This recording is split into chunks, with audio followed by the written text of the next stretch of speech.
We're going to get a better sense of what's happening because people have a lot of questions about, are the domestic leagues going to be wrapped up? How will they be wrapped up? When will they be wrapped up? And what about the Euros? UEFA are holding a meeting on Tuesday. It's obviously a video conferencing meeting. They're going to speak to all 55 FIFA member associations. Mm-hmm. They're going to speak to stakeholders, which means the European Clubs Association, representing 240-odd clubs in Europe. Yeah. It means FIFPro, which is the umbrella organization that represents all the players' unions.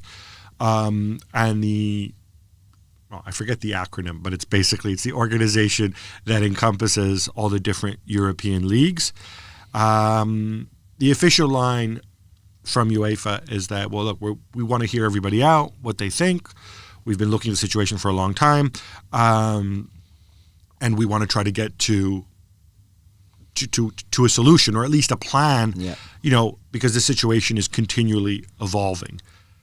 The first most obvious thing in several leagues, including City, have come out in the open. They said, well, we're gonna ask them to postpone the Euros, and the idea is you postpone the Euros because hopefully you'll be able to come back to play at some point in hopefully early May, maybe it's mid-May.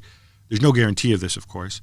But if you do that, then you can salvage, you can reach some sort of resolution in your league, whether you may not be able to play all the fixtures, maybe you can have some sort of playoff, and you can finish off the Champions League as well.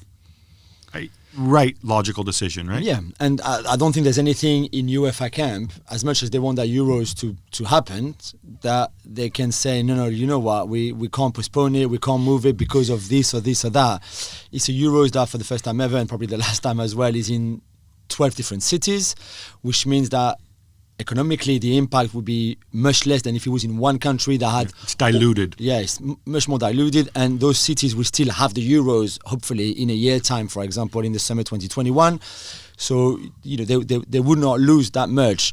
So that's, financially, we know how important it is. So I think that's the first one where people would say, it's okay, I think, for the 12 cities to say, it's good with us, we can postpone it and have it in 2021, right?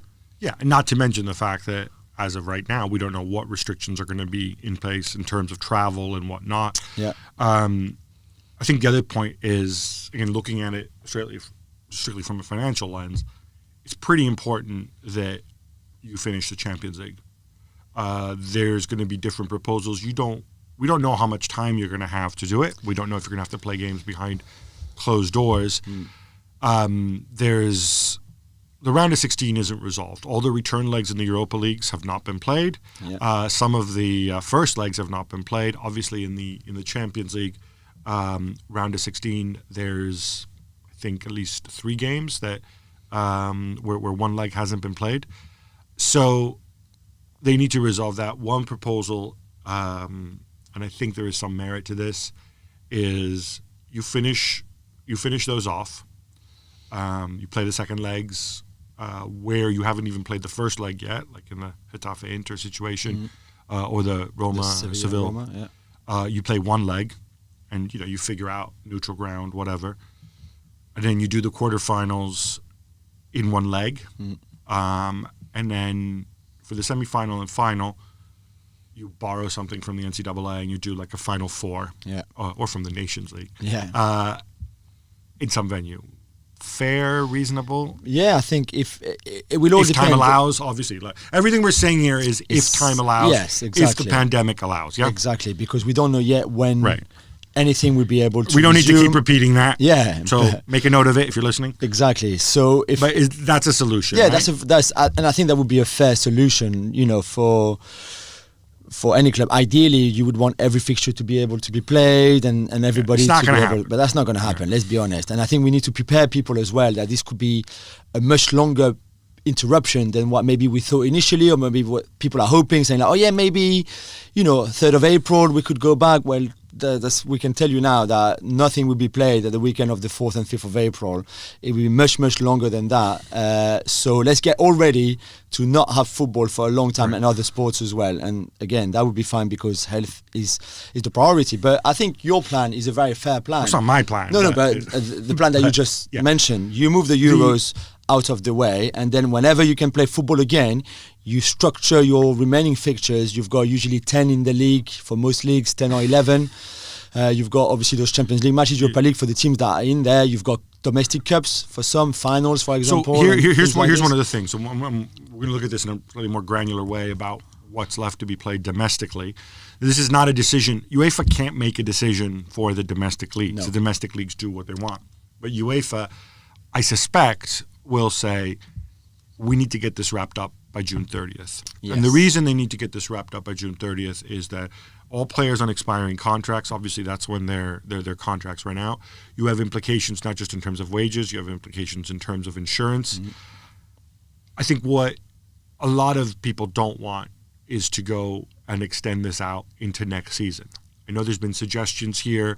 Greg Dyke, who's the former head of the Football Association, and his view is that, well, no, you absolutely need to play all the fixtures. Wayne Rooney talked about, can you not extend and play into September?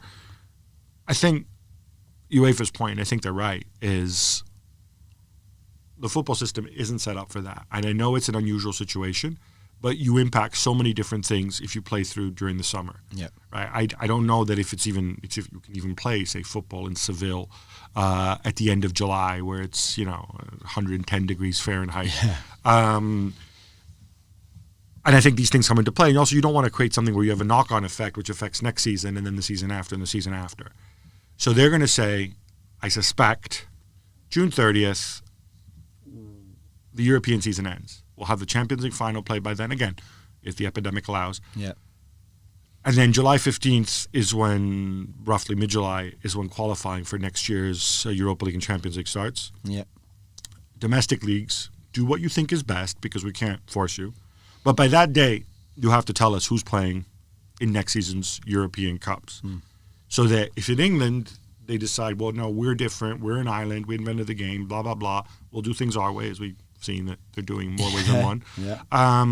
That's fine. But if you want your clubs to play in the Champions League next year and the Europa League, you got to get us that list by June 30th. Do it any way you want. Would that seem like a fair solution? Yeah, I mean, definitely. If the majority of people in England and the FA and the club say, no, let's play out the rest of the fixture list regardless, and we want to play through July and August and the climate allows us to do it and whatever, personally I think, hey, that's fine. You do that. But in the meantime, if you want to play in Europe, exactly, give us the teams by June 30th. Yeah. Well, thank you very much for watching ESPN on YouTube. For more sports highlights and analysis, be sure to download the ESPN app. And for live streaming, premium content, and let's not forget as well, ESPN FC 7 days a week. Subscribe to ESPN Plus.